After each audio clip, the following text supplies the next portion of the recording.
Bismillahirrahmanirrahim. Assalamualaikum warahmatullahi wabarakatuh. Allahumma sholli ala sayyidina Muhammad ala sayyidina Muhammad. Ya seperti biasa Radio Silaturahim dan juga Rasil TV menampilkan acara dialog pagi bersama Ustadz Husin Atas, Ustadz Heri Nurdi dan Uncle Firman. Kali ini kita mengambil tema ketika umat bergerak. Oke, baik, barangkali Uncle Firman sebagai pengantarnya bagaimana? Silakan. Terima kasih banyak Mas Krisna. Assalamualaikum Ustadz Husin, Ustadz Heri, Mas Krisna, dan ikhwan akhwat semuanya. Ustadz, waktu reformasi, demo di Trisakti itu tahun 98, kebetulan saya baru kuliah 1 tahun, jadi saya masih muda Ustadz. Itu mahasiswa bergerak, masyarakat bergerak. Otomatis karena Indonesia dan Jakarta khususnya mayoritas umat Islam tuh banyak bergerak. Dari masyarakat umum, ulamanya, semua bergerak Ustaz.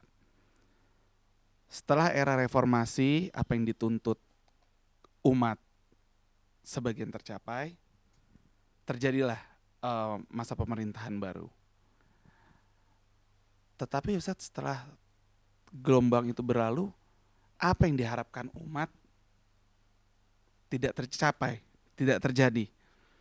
Bahkan beberapa hal kita anggap setelah era reformasi ini lebih buruk dari yang lalu-lalu. Sebenarnya apa sih Ustadz yang harus umat lakukan ketika kita akan melakukan tuntutan, saat melakukan tuntutan, dan setelah tuntutan itu terlaksana, sebaiknya apa yang kita lakukan? Baik, saya mau dengar paling enggak satu pengantar dari Ustadz Heri dulu masalah ini, mengungkap atau menggugat kembali kenangan-kenangan di tahun 98. Bismillahirrahmanirrahim. Alhamdulillah wassalatu wassalamu ala Rasulillah la haula wala quwata illa billah. Waktu 98 saya bekerja sebagai supir orang Jepang, Ustaz. Krisis ekonomi begitu, perusahaan media yang saya bekerja tutup, lalu kemudian saya jadi supir, Ustaz. Dan supir yang di bagasinya banyak buku. Jadi supir-supir yang lain agak ngeri karena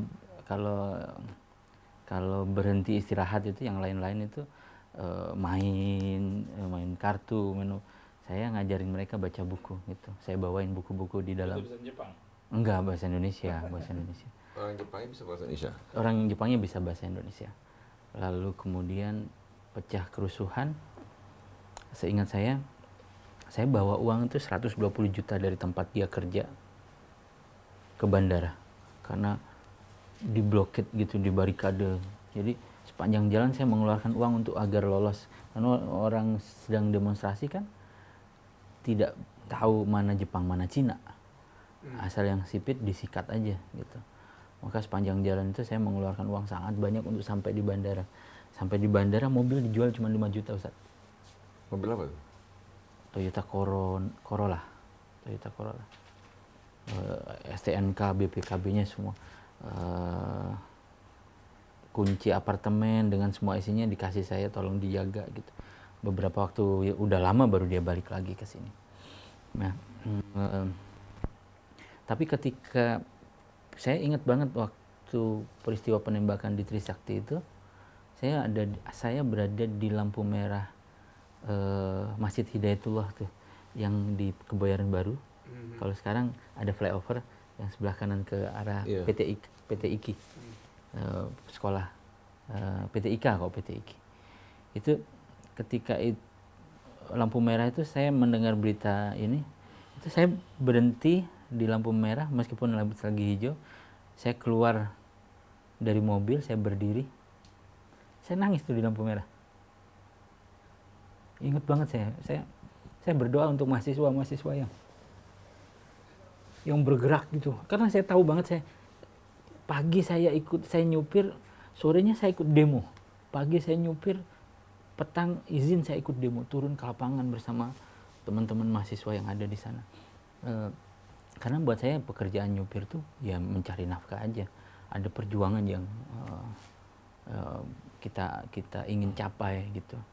Nah, peristiwa-peristiwa seperti ini tuh melekat gitu. Kami jalan demonstrasi mungkin jauh sekali, mulai dari Diponegoro sampai ke Senayan, dalam kondisi dikejar-kejar aparat, ditembak gas air mata. Masyarakat turun keluar hanya sekedar ngasih air minum, mengusap mencuci wajah dengan air, bawain air di ember-ember. Itu peristiwa yang saya kenang pada 1998. Tapi yang akhirnya menjadi pikiran dan perhatian saya, demonstrasi itu sebetulnya adalah akar katanya itu menunjukkan, point out gitu, memberitahu. Tapi kalau kita menjelajah sejarah kata sendiri, secara semiotik, lahirnya demonstrasi itu demons gitu, iblis. Jadi berkumpulnya massa oleh kekuasaan itu selalu dianggap dan dipandang sebagai ancaman, Ustaz. Apalagi kalau massanya besar, bukan sebagai suara kebenaran, bukan sebagai perjuangan menegakkan keadilan, bukan, tapi Jadi demon di mata penguasa. Demonstrasi di mata penguasa adalah Iblis. monster gathering gitu, monster meeting, ancaman iblis yang akan menggugat bahkan sampai menjatuhkan dia dari kekuasaan. Padahal dalam sejarah ya, demonstrasi itu memang luapan perasaan dari masyarakat. Tidak harus keras. Misalnya contohnya apa yang dilakukan oleh Mahatma Gandhi sepulang dari South Africa sebagai lawyers. Dia pulang itu dia menanggalkan semua pakaian baratnya, Ustaz. Lalu sejak itu dia pakai kurta, sepasang pakaian putih-putih, dan yang dia lakukan pertama kali adalah mencopot sepatu, mengganti baju, meletakkan celana, berganti pakaian, dan naik kereta ekonomi keliling seluruh India untuk mengetahui siapa bangsa saya, kenapa, apa yang dialami oleh masyarakat, apa yang diterima oleh masyarakat. Lalu kemudian berjuang. Salah satu yang paling awal dia ungkapkan adalah Swadesi. Sediakan semua kebutuhanmu sendiri. Dan yang paling besar pertama kali adalah mulai menolak garam yang disediakan oleh kolonial Inggris.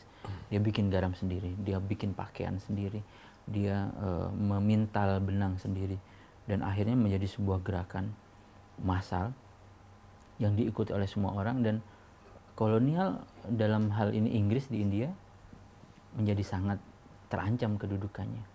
Ada juga bentuk demonstrasi mogok makan, menyatakan diri dengan cara tidak makan apapun yang disediakan oleh. Ini pernah dilakukan oleh Nelson Mandela di dalam kekuasaan apartheid. Ada juga people power ketika terjadi peristiwa Marcos, Ustaz, ya, 86 menggulingkan Marcos. Tapi akhirnya kemudian people power ini menjadi tidak terkendali dan merusak banyak hal. Tapi kita juga mengetahui peristiwa 1924 ketika Mustafa Kemal Atatürk dengan kekuasaan dan tangan besinya, pertama dia mengasingkan khalifah ke Yunani, ke Salonika, lalu kemudian merubuhkan khilafah, dan yang ketiga adalah menghancurkan madrasah. Itu puluhan ribu orang meninggal, dan yang melakukan kekuasaan kali ini represif terhadap masyarakat. Dan masyarakat di switch pemikirannya bahwa hari ini kita menjadi republik dan ini harus dilakukan 1, 2, 3, 4. Jadi kadang-kadang gerakan people power ini dilakukan dari bawah, tapi kadang-kadang juga gerakan besar dilakukan atas instruksi penguasa, mengadu antara masyarakat dengan satu masyarakat yang lain. Kurang lebih gitu, Om Iman, kenangan saya terhadap demonstrasi. Dan insya Allah ini tanggal 4 sepertinya akan cukup hangat.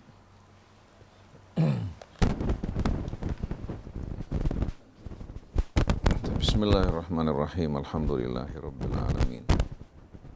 Allahumma shalli ala Muhammadin wa ali Muhammad. Rabbana atina min ladunka rahmah wa hayyi' lana min amrina rasyada. Allahumma ahsin aqibatana fil umuri kulliha wa ajirna min khizyid dunya wa adzabil akhirah. Allahumma ja'alna min jundik fa inna jundaka humul ghalibun wa ja'alna min hizbik fa inna hizbaka humul muflihun wa ja'alna min awliyaika fa inna awliyaaka la khaufun alaihim wa la hum yahzanun. Berbincang-bincang mengenai kenangan tahun 98 ya. Kalau kita mengikuti perjalanan politik kekuasaan Orde Baru yang menggantikan Orde Lama, kita lihat bagaimana tahun 66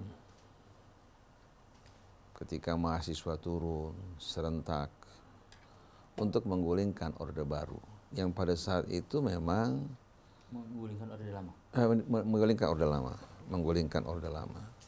Dan kita tahu pada saat itu bagaimana kondisi negara kita. Kondisi juga ekonomi rakyat kita. Kita perhatikan bagaimana mahasiswa bangkit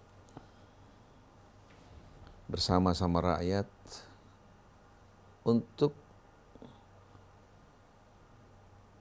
mengubah pemerintahan Orde Lama yang mereka anggap sudah usang, yang sudah tidak memenuhi syarat, tidak lagi memenuhi harapan mereka, tidak mewakili lagi aspirasi rakyat, dengan satu pemerintahan yang baru, yang lahir dari rakyat, dengan membawa harapan-harapan yang amat indah. Dan subhanallah, rakyat bersama-sama serentak bangkit bersama mahasiswa hingga berhasil menggulingkan Orde Baru. Tapi tanpa disadari oleh rakyat, apa yang mereka lakukan dari pergerakan ini tidak lepas dari apa? Dari grand design yang mendesain semua pergerakan tersebut yang pada akhirnya bukan rakyat yang menikmati hasil dari perjuangan mereka, tapi kelompok tertentu yang siap untuk menggantikan penguasa-penguasa pada masa Orde Lama. Mereka menikmati kekuasaan selama kurun waktu yang cukup lama.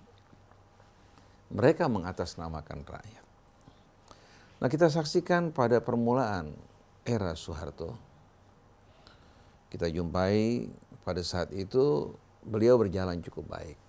Artinya cukup baik dalam banyak hal terjadi perubahan-perubahan, kesejahteraan yang kembali kepada rakyat. Kemudian citra pemerintah yang cukup baik terbangun. Cuma semuanya tidak lepas juga dari pencitraan. Karena di belakang pemerintahan Orde Baru itu kita lihat bagaimana tangan-tangan Amerika, ya, kita lihat cukup kuat mengendalikan pemerintahan yang baru tumbuh pada saat itu. Saya ingat pada saat itu, begitu terjadi peralihan, semua kendaraan-kendaraan dalam waktu singkat berganti.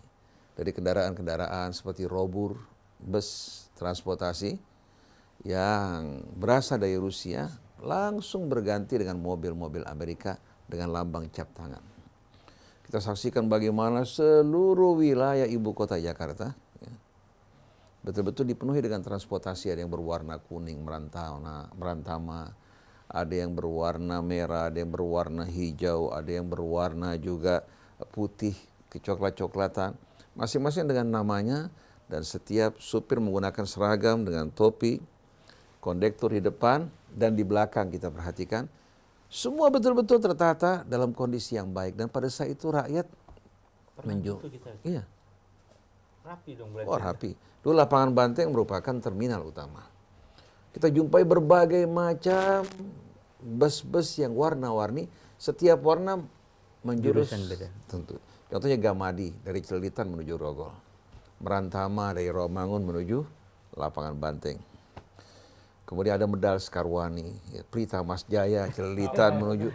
Saya ingat betul, semua betul-betul dalam keadaan tertata pada masa permulaan.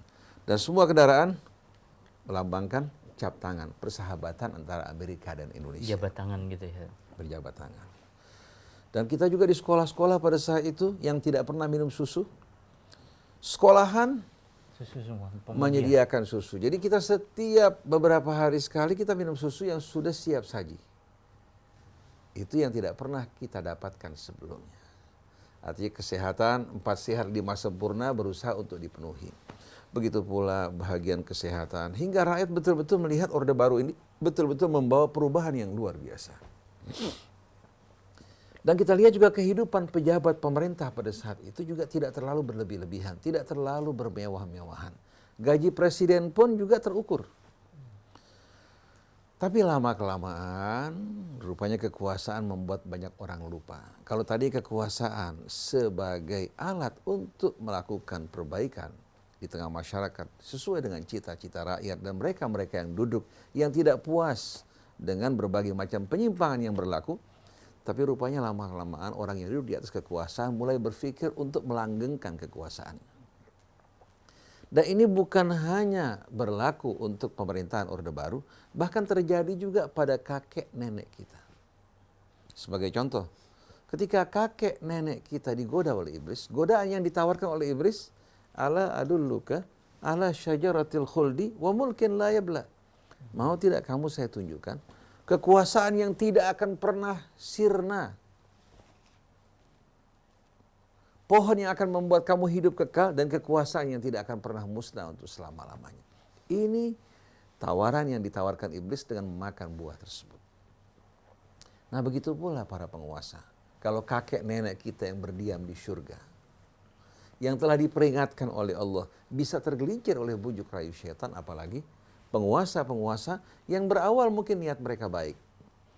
Akhirnya kekuasaan membuat mereka mulai memanfaatkan otoritas yang mereka miliki untuk kepentingan mereka, keluarga, kerabat, dan mulai rakyat sedikit demi sedikit tersisih. Orang-orang yang dekat dengan kekuasaan, mereka yang menikmati berbagai macam fasilitas. Kemudian kontrol terhadap dakwah-dakwah Islam, di mana pada tingkat kelurahan ada sospol. Setiap ceramah-ceramah yang akan disampaikan harus melalui pengawasan Screening dulu saja. dan screening mereka. Apalagi pada masa-masa ketika LB Murdani berkuasa. Kita saksikan juga pada masa sebelumnya, pada masa Golkar dipegang oleh Amir Murtono, ya. Pada masa Amir Mahmud kita jumpai juga. Kemudian pada masa Ali Murtopo kita saksikan bagaimana kita lihat kekhawatiran, ketakutan mereka terhadap Islam dan gerakan Islam itu luar biasa. Subhanallah, waktu berputar hingga Soeharto berada pada masa-masa akhir kekuasaannya. Rupanya di akhir kekuasaannya dia ingin turun dengan cara damai dan hatinya mulai punya kedekatan terhadap Islam. Kalau dulu kalangan intelijen selalu membawa berita kepada Pak Harto bahwa umat Islam akan melakukan pergerakan, akan melakukan kudeta. Saya ingat ketika Ali Murtopo berkuasa, bagaimana Ali Murtopo datang kepada ulama-ulama di beberapa daerah mengajak untuk berjihad dengan gerakan komando jihad. Kemudian menawarkan senjata kepada mereka. Setelah mereka diajak untuk berjihad, diberikan senjata, tahu-tahu mereka langsung melakukan penangkapan, memberikan laporan kepada Soeharto bahwa mereka-mereka ini akan melakukan pergerakan. Jadi betapa liciknya Ali Murtopo dan kroni-kroninya pada saat itu. Dan peran intelijen itu baru akan hidup kalau ada berita, ada laporan. Oleh karena itu kalau tidak ada berita, mereka harus mengadakan berita, merekayasa keadaan untuk membuat seolah-olah peran mereka itu apa? Ada. Begitu pula televisi. Seperti yang diceritakan oleh seorang rekan yang cukup lama di televisi mengatakan bahwa ada pasangan suami istri yang damai rukun didatangi oleh pihak televisi untuk mengesankan mereka sedang dalam keadaan ribut. Supaya menjadi apa? Berita. Menjadi topik pembicaraan. Begitu pula intelijen. Intelijen selalu berupaya untuk merekayasa keadaan, kondisi yang bisa menjadi apa? Yang bisa menjadi masukan bagi mereka untuk dilaporkan kepada pihak atasan hingga anggaran turun. Dan perhatian kepada intelijen akan lebih apa? Program kerja. Program kerja. Jadi setiap lembaga selalu berusaha untuk menarik perhatian junjungan dan majikan mereka. Di samping pesan-pesan juga khusus yang mereka jalankan. Kemudian kita saksikan bagaimana ternyata di belakang hari Pak Harto menyaksikan ternyata selama ini banyak kebohongan-kebohongan yang disampaikan kepadanya. Kebenaran-kebenaran yang dipelintir. Akhirnya di akhir umurnya Pak Harto mulai beralih apa? Berpihak kepada umat Islam. Memberikan dukungan bagi kegiatan-kegiatan aktivitas Islam. Kemudian mendukung lahirnya ICMI. Kita saksikan bagaimana pada saat itu pejabat-pejabat yang dulu takut dengan aroma Islam berbondong-bondong untuk menunjukkan keislaman mereka. Yang dulu antipati dengan berbagai macam organisasi yang berbau Islam, sekarang masing-masing menunjukkan diri mereka, bahkan dari kalangan TNI, dari kalangan militer. Saya ingat Hartono yang dari Madura itu menunjukkan dirinya apa? Sebagai orang yang betul-betul Islami. Jenderal Hijau. Jenderal Hijau meletakkan dia punya jam di tangan kanan pada saat itu. Sebagai garis komando. Yang pada akhirnya membawa-bawa juga Wismoyo kepada apa? Kepada kejatuhan. Tadi yang pertama kali untuk menghancurkan Jam tangan kanan. jam tangan di sebelah kanan, ya, untuk menunjukkan orang-orang yang loyal padanya. Rupanya Soeharto mencium bahwa ini ancaman untuk kepentingan dia. Akhirnya kita saksikan bagaimana ketika Pak Harto mulai condong kepada umat Islam, mulai memberikan dukungan pada pergerakan-pergerakan Islam, rupanya pihak-pihak yang tadinya mendukung Soeharto, pihak-pihak yang selama ini dibina, diuntungkan oleh Bapak Presiden Soeharto, mulai mencium ancaman untuk kepentingan mereka. Akhirnya mereka mulai mengalihkan dana mereka keluar dalam jumlah yang besar. Saya ingat Indofood pada saat itu mengalihkan dananya keluar. Menjual sahamnya kepada perusahaan asing di luar, ternyata perusahaan asing tersebut adalah milik siapa? Milik mereka yang sendiri. menjual Indofood. Karena di Hong Kong di mana tempat mereka bisa membuat perusahaan-perusahaan atas nama mereka dengan badan hukum asing yang bakal melindungi mereka kalau terjadi apa-apa. Akhirnya dana dalam jumlah yang cukup besar dibawa lari keluar. Pak Harto rupanya kurang tanggap pada saat itu. Masih meminta kepada menterinya untuk membujuk mereka agar menarik dana mereka kembali. Tapi mereka sudah mulai merasa bahwa kebijakan yang dilakukan Pak Harto akan mengancam kepentingan mereka baik dalam waktu pendek maupun dalam waktu yang panjang. Akhirnya mereka melakukan konspirasi. Dengan kelicikan kepandaian mereka, mereka berhasil memanfaatkan kemarahan, kebencian rakyat yang selama ini terkumpul kepada Orde Baru untuk menggerakkan mereka. Subhanallah, rakyat terbawa oleh emosi, oleh semangat, kecintaan pada kebajikan dan mengharapkan perubahan. Dari belakang dikendalikan. Begitu usai apa? Usai demo, terjadi perubahan, ternyata yang naik dan duduk di atas bukan orang-orang yang betul-betul punya kepedulian terhadap rakyat. Yang duduk di atas dan memerintah ternyata orang-orang baru yang menggantikan orang lama, bekerja sama juga dengan sebagian orang-orang lama yang memanfaatkan peralihan kekuasaan dari Orde Baru kepada masa-masa reformasi. Sedangkan rakyat yang bergerak di bawah tidak diikut sertakan. Malah seperti yang Uncle Firman tadi katakan, kondisi setelah era Orde Baru bukan semakin baik. Kalau dulu orang memandang wajah Pak Harto itu menjengkelkan, menjemukan, menimbulkan kemarahan, sekarang kalau orang melihat wajah Pak Harto dengan senyumnya yang khas, apalagi kalau kita lihat wajah mereka suami istri, Pak Harto dan Ibu Tin di Masjid At-Tin, kita memandang mereka begitu apa? Begitu anggun, merindukan. Dan betul yang dikatakan, mana yang lebih enak, zamanku apa zaman sekarang kan? Ternyata wajah apa? Pemerintahan yang menggantikan Pak Harto kita jumpai dibandingkan Pak Harto yang pada saat itu kita anggap merupakan pemimpin yang buruk, yang menjemukan, yang menjengkelkan. Ternyata wajah Pak Harto masih begitu indah, menawan, mengharukan dan menarik. Ini pelajaran penting buat kita. Kalau dulu kita begitu geram terhadap Pak Harto, terhadap Orde Baru, ternyata yang kita alami pada saat ini, beberapa pemerintahan berganti menggantikan era Orde Baru, ternyata kita jumpai kondisi keadaan mereka jauh lebih buruk dibandingkan pada masa Pak Harto. Jadi sekarang jauh lebih geram, Ustaz. Lebih menggeramkan. Permainannya lebih kotor. Kebohongan pada saat ini sebetulnya lebih nampak, lebih jelas. Mereka berupaya menutupi kebohongan seperti orang yang berusaha menutupi api dengan kertas. Orang melihat kebohongan tersebut, tapi mereka yang paling tidak sadar bahwa kebohongan mereka begitu tampak dan begitu jelas. Nah, jadi peringatan buat kita umat Islam dalam melakukan perjuangan untuk melakukan perubahan, semua gerakan kita pertama harus dimulai dari niat yang tulus mengharapkan ridha Allah. Bukan hanya sekedar untuk melampiaskan emosi, kemarahan, kegeraman sesaat, tapi satu upaya yang berkesinambungan. Bukan hanya kita berupaya untuk menyogok-nyogok mangga untuk jatuh, begitu jatuh ke bawah yang nangkap orang lain. Betul enggak?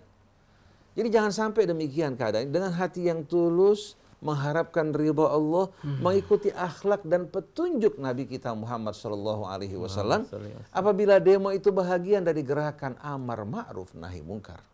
Walaupun pihak penguasa, pihak yang pro kekuasaan yang diuntungkan mengatakan bahwa ini demon, iblis, tidak menjadi soal. Yang penting hati kita untuk Allah.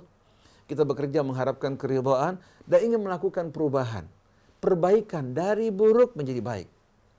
Dari suasana yang tidak adil menjadi suasana yang penuh keadilan. Oleh karena itu mereka yang turun untuk berdemo harus menjaga akhlak mereka. Mereka keluar tanpa ada kesombongan, tanpa ada riya, tanpa sama sekali membiarkan diri mereka diperalat oleh kelompok-kelompok tertentu. Walaupun tubuh mereka harus berlumuran darah, katakan mereka harus terinjak-injak hingga binasa, kalau mereka bekerja untuk Allah, Allah Subhanahu wa taala akan berikan ganjaran yang amat besar buat mereka. Karena apa yang mereka lakukan sumbangsi untuk perbaikan. Oleh karena itu dalam setiap perjuangan tidak mungkin tanpa pengorbanan. Setiap perubahan pasti akan ada pengorbanan. Apabila korban yang jatuh mengharapkan ridha Allah, karena dilakukan perbuatan aniaya terhadap mereka. Bukan mereka yang menganiaya. Mereka tidak merusak, tidak berlaku congkak, tidak menimbulkan ketakutan pada masyarakat di sekeliling mereka, dan tidak melakukan kezaliman terhadap orang-orang yang berdosa. Kalau mereka lakukan hal ini, kemudian mereka juga terus mengawasi, mengontrol siapa yang kelak akan menggantikan orang-orang yang sedang mereka upayakan untuk mereka singkirkan sebagai simbol kezaliman dengan keadilan. Oleh karena itu, mereka bukan hanya bergerak, bukan hanya berdemo, bukan hanya sekedar mengungkapkan kemarahan mereka, tapi mereka mengawal dari mulai awal dengan niat yang tulus sampai kepada proses akhir penggantian pemimpin yang betul-betul beriman, bertakwa, adil, dan melindungi semua lapisan masyarakat. Oleh karena itu jangan sekali-kali demo ini hanya untuk mengungkapkan kemarahan kita kepada etnik Tionghoa. Ketahuilah, masyarakat Tionghoa banyak orang-orang yang baik yang bekerja dengan tulus, membuka toko, membuka usaha di bawah. Mereka tidak pernah melakukan kezaliman. Bahkan mereka menginginkan kebaikan buat negeri ini. Tapi yang menjadi ancaman musuh kita bersama adalah sekelompok kecil dengan kerjasama mereka bersama pejabat-pejabat yang korup, dengan perangkat hukum yang dibuat untuk kepentingan mereka, bekerja sama untuk menghancurkan bangsa ini, umat ini demi kepentingan mereka pribadi. Oleh karena itu, mereka, demikian pula pejabat yang bekerja sama bersama mereka, perangkat-perangkat hukum yang dikeluarkan untuk melindungi mereka, ini yang menjadi musuh kita bersama. Oleh karena itu, kita ingin setiap lapisan masyarakat, setiap anak bangsa menikmati kebenaran keadilan. Bukan hanya milik orang-orang Islam, bukan hanya milik pendemo dan keluarga pendemo, semua wajib kita lindungi. Jadi berdemo keluar dengan niat tulus, melakukan perbaikan, mengharapkan ridha Allah, dan mengawal secara terus-menerus, dan tidak menimbulkan perbuatan aniaya. Kalau kita lakukan perbuatan aniaya, apa bedanya kita dengan mereka? Ketika pasukan Islam dikirim oleh Nabi kita Muhammad SAW, Nabi mengingatkan, jangan kalian mencincang-cincang musuh kalian. Karena perang ini untuk kebenaran, keadilan. Jangan kalian mengganggu wanita, orang tua, anak-anak, orang yang sedang beribadah di rumah peribadatan mereka.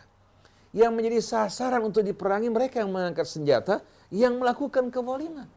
Udzina lilladzina yuqataluna bi annahum zulimu wa innallaha ala nasrihim laqadir. Diizinkan untuk orang-orang yang teraniaya untuk mengangkat senjata memerangi mereka-mereka yang berbuat aniaya.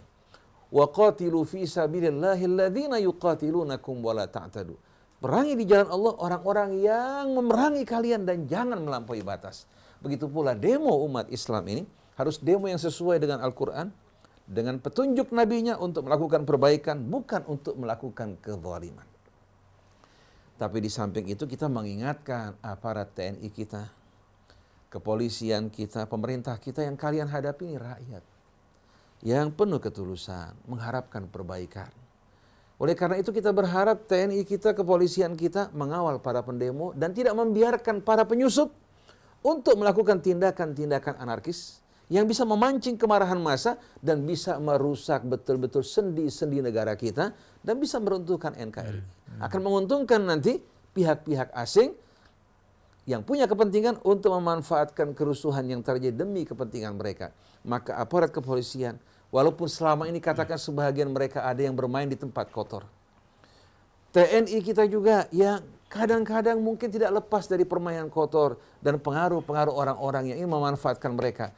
Tapi ingat, ada Allah yang akan menghisap mereka. Kemudian jangan korbankan negara dan rakyat demi kepentingan-kepentingan pribadi mereka. Maka kawallah para pendemo dengan cara yang baik, biar mereka mengekspresikan pendapat mereka. Dan perlu diingat, ini bukan masalah pilgub lagi. Kalau beberapa waktu yang lalu adalah persoalan pilgub, kalau sekarang persoalan yang berhubungan dengan penistaan agama. Jadi ini bukan masalah DKI, ini masalah umat Islam.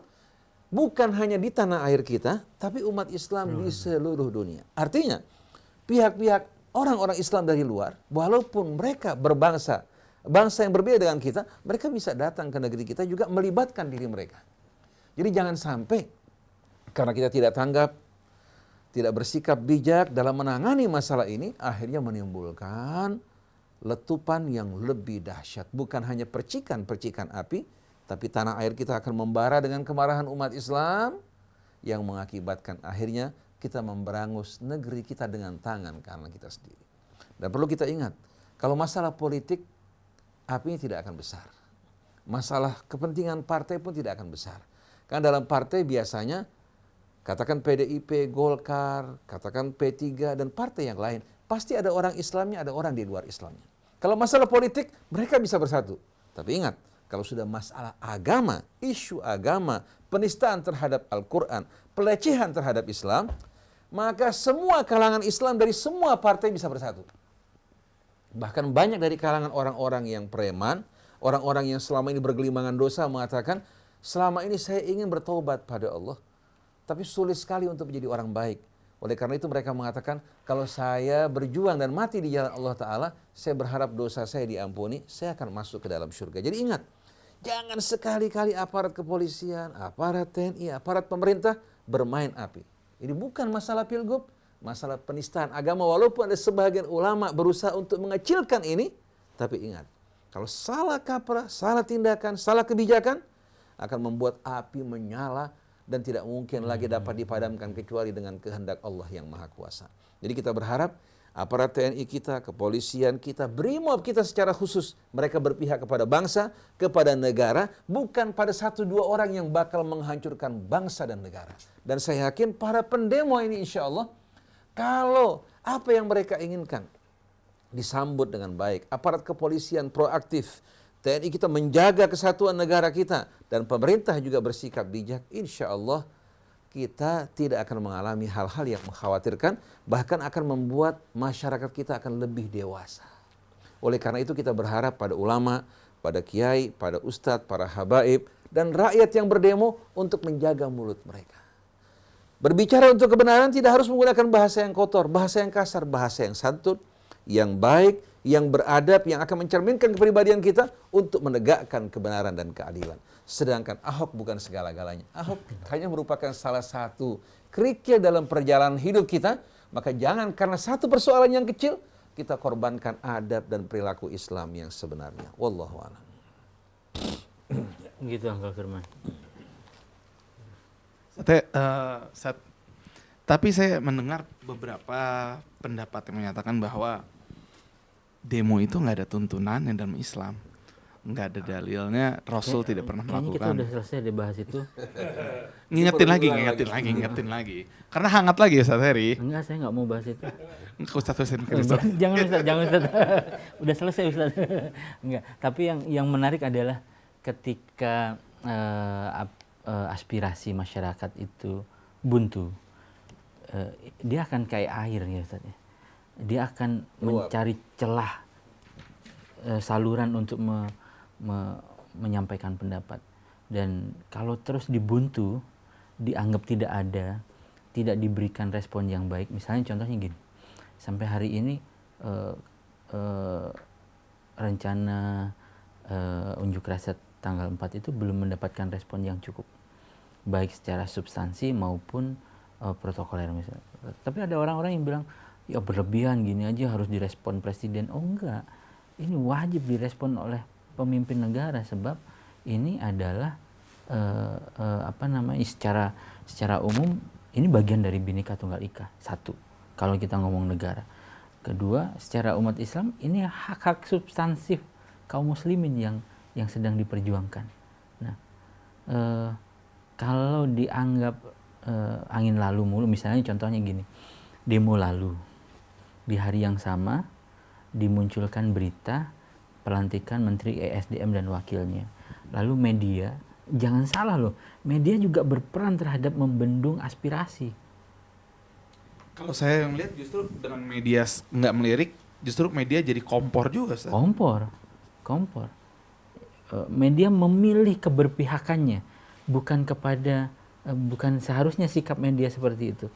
Dan sebagai strategi politik wajar dan boleh ketika seorang presiden, pemimpin negara melantik Menteri SDM atau pada hari yang sama ketika demonstrasi dilangsungkan, sehingga semua menjadi sumber berita, sedangkan berita yang seharusnya mendapatkan respon yang cukup akhirnya diabaikan. Kalau ini berulang lagi, Tambah panas. iya, eskalasinya tambah. Tapi kan mengenai demo dibahas juga, Ustaz, di media. Bunga yang keinjak-injak itu dibahas Oh iya. terus menerus, Ustaz. Jadi kalau kita perhatikan, yang sakit di mana, yang diobati di mana. Ini saya perhatikan ini, pemerintah menghadapi penyakit yang sedang berlangsung saat ini mirip dengan apa? Orang yang terkena penyakit gula yang amat tinggi. Akhirnya muncul luka di mana-mana kan. Ternyata dokter yang kurang bijak memerintahkan dia untuk membeli salep mengobati lukanya tanpa memperhatikan gulanya. Salep sudah berkali-kali dibeli, ternyata lukanya tidak sembuh karena penyebab penyakit tersebut tidak apa? Nggak diobati. Tidak ditangani secara baik. Seharusnya gulanya diturunkan sambil diberikan salep untuk mengobati lukanya dan menghindari makanan-makanan yang akan menambah apa? Menambah penyakitnya semakin meningkatkan komplikasi. Kalau perlu sudah mulai suntik insulin. Iya. Kita lihat sebagai contoh Ustaz Heri ya. Ustaz Heri masih ingat ketika terjadi revolusi di Mesir.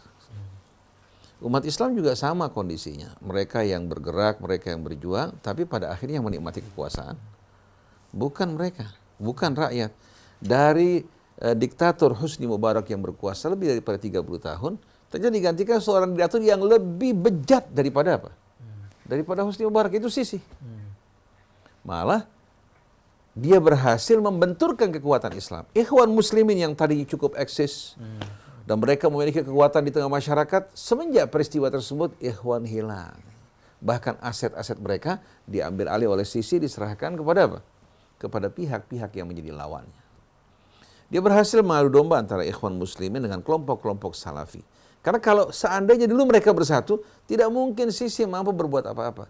Kenapa dalam waktu relatif singkat, dari kebencian rakyat terhadap Husni Mubarak dan militer, serta kepolisian, dalam waktu hanya berlangsung selama setahun, 2 tahun, tahu-tahu subhanallah, yang tadinya orang yang mereka paling benci, institusi yang paling mereka betul-betul benci, bisa beralih menjadi apa? Yang paling dibela. Yang paling mereka bela. Mereka mengatakan lebih baik kita kembali kepada militer lagi. Ini semua merupakan apa?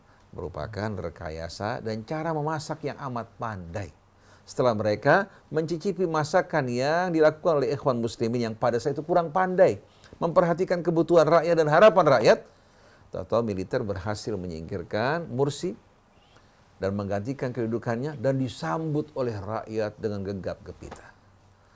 Nah, kita lihat contohnya. Jadi turunnya Islam itu disorak-sorai. Disorak-sorai. Oleh Sampai Muslim betul, sendiri. sampai ulama Islam yang mereka anggap sebagai tokoh ikutan, begitu datang ke Kairo, langsung rakyat berdemo, ghur ya fulan, ghur ya fulan. Itu juga pada Qardawi. Ghur ya Qardawi, ini kata usiran. Yang dulu Qardawi dipuja, disanjung sebagai seorang dai yang membawa katakan al-wasatiyah, membawa dakwah yang penuh dengan apa? Dengan kelembutan, kebijakan. Ternyata disebabkan karena keterlibatan Qardawi dalam berbagai macam fatwanya, berakhir membuat Qardawi tidak dapat lagi berdiam di Mesir, bahkan menjadi cemoohan, cacian, makian hingga kini. Nah, kita lihat Mesir pada masa Husni Mubarak berkuasa, pada masa-masa akhirnya. Sebelum terjadi revolusi di Mesir, terjadi kejadian beberapa waktu yang sebelumnya di Tunisia. Ketika seorang pedagang buah, ya, diganggu, dianiaya oleh seorang polisi. Dia berdagang dengan gerobaknya, tahu-tahu dianiaya oleh seorang polisi. Dia marah dan geram, akhirnya membakar dirinya. Hanya disebabkan karena api yang kecil dari seorang pedagang buah menjalar ke seluruh wilayah Tunisia. Akhirnya menggulingkan kekuasaan yang sudah cukup lama, Zainal Abidin, dan sebelumnya Habib Bourguiba. Puluhan tahun kelompok mereka berkuasa di Tunisia dengan cara yang keras memusuhi Islam dan umat Islam. Dan mencekik gerakan-gerakan Islam. Hanya disebabkan karena pedagang buah yang teraniaya, membakar dirinya, menimbulkan kemarahan umat, menggulingkan pemerintahan Zainal Abidin yang lari tunggang langgang meninggalkan negerinya. Kemudian dia mendapatkan perlindungan di Saudi Arabia. Saudi Arabia yang meninggalkan orang-orang seperti ini. Bukan Inggris itu ya? Saudi dulu. Saudi. Kemudian perhatikan coba. Subhanallah, ketika terjadi berita tersebut sampai ke Mesir, akhirnya mulai pembicaraan di Mesir, ya, semakin memanas, bahwa yang terjadi di Tunisia akan terjadi di Mesir. Pejabat-pejabat pemerintahan, pihak TNI, angkatan bersenjata mereka, kepolisian mereka mengatakan jangan disamakan antara apa? Antara Mesir dan Tunisia. Subhanallah, waktu tidak berlangsung lebih dari 2 minggu. Terjadi pergolakan di Mesir yang tidak pernah terjadi sebelumnya. Dalam waktu singkat, Husni Mubarak yang dianggap sebagai orang yang dipertuhan, mirip dengan Syah Iran, ternyata digulingkan pada saat itu hanya dalam waktu singkat. Dan kalau kita perhatikan, Ikhwan Muslimin pada saat itu bahkan masih di belakang, belum terlibat langsung. Dia menjaga, khawatir kalau sampai nanti pergerakan ini kalah, mungkin mereka akan menjadi lawan dari pemerintahan. Subhanallah, begitu demonstrasi sampai pada puncaknya, rakyat di seluruh Mesir turun, baru Ikhwan terlibat. Setelah Ikhwan terlibat, kemudian terjadi negosiasi pada masa peralihan Husni Mubarak dari militer bersama Ikhwan Muslimin, kemudian pemilu yang dipercepat sebelum siap dan seluruh warga memberikan suara mereka, Ikhwan Muslimin berhasil mengambil bola dalam suasana tersebut. Tapi bola yang mereka terima bola panas. Militer sengaja memberikan bola tersebut untuk mereka. Setelah itu dengan kepandaian pencitraan media melakukan pembusukan besar-besaran terhadap Mursi. Apalagi Mursi kurang menyadari bahwasannya demo ini dikendalikan oleh rakyat, bukan hanya oleh Ikhwan Muslimin. Langsung dia mencopot gubernur, semuanya digantikan dengan orang-orang yang berasal dari kalangan Ikhwan. Kemudian keangkuhan dalam berbicara juga membuat rakyat seolah-olah Mesir itu merupakan seluruhnya Ikhwan Muslimin. Dia mengatakan bahwa dalam ceramah-ceramah tokoh-tokoh Ikhwan, bahwa sekarang kesempatan buat kita untuk mengatur. Dia lupa bahwasannya demonstrasi, demikian pula revolusi, sebetulnya didukung oleh sebagian besar yang bukan Ikhwan Muslimin. Akhirnya karena Ikhwan tidak menyadari hal ini, kurang bisa memanfaatkan apa yang Allah berikan kepada mereka di samping pencitraan media yang membusukkan Ikhwan Muslimin dan berhasil memecah belah. Akhirnya berakhirlah pemerintahan Ikhwan hanya dalam waktu relatif singkat. Ini pelajaran buat kita, buat pemerintah juga. Bagaimanapun juga rakyat, demikian pula pemerintah merupakan bangsa yang sama. Sebahagian besar juga merupakan umat yang beriman, yang beragama yang sama. Masa demi kepentingan 1-2 orang? atau demi kepentingan asing, kita rela menghancurkan negeri kita. Kalau selama ini kita korupsi, katakan mendapat 1 miliar, 2 miliar, 10 miliar, 20, tanpa mengancam negeri kita secara langsung, masih bisa dimaafkan lah. Tapi kalau sudah menyangkut keamanan negeri kita, kesatuan bangsa kita, lalu kita masih bermain api dalam hal ini, masih berupaya untuk memberikan perlindungan kepada orang-orang yang menjadi ancaman buat bangsa kita, berarti ini betul-betul menunjukkan tidak ada kecintaan pada bangsa tanah air, apalagi pada agama. Jadi pemerintah harus berhati-hati. Pepatah Arab mengatakan, wa mu'dhamun nar min mustasgharis syarar. Api yang besar itu berasal dari percikan yang kecil. Bahkan hanya disebabkan sebuah HP yang dinyalakan di pom bensin, yang apinya tidak kelihatan menimbulkan ledakan yang amat dahsyat. Apalagi api yang... Nah, kalau bertanya, bagaimana demonstrasi? Hukumnya dalam pandangan agama, kalau untuk kalangan penguasa yang takut, mereka mengatakan demen. Demonstrasi ini apa? Demon. Dalam bahasa Arab, mudhaharah merupakan iblis yang apa?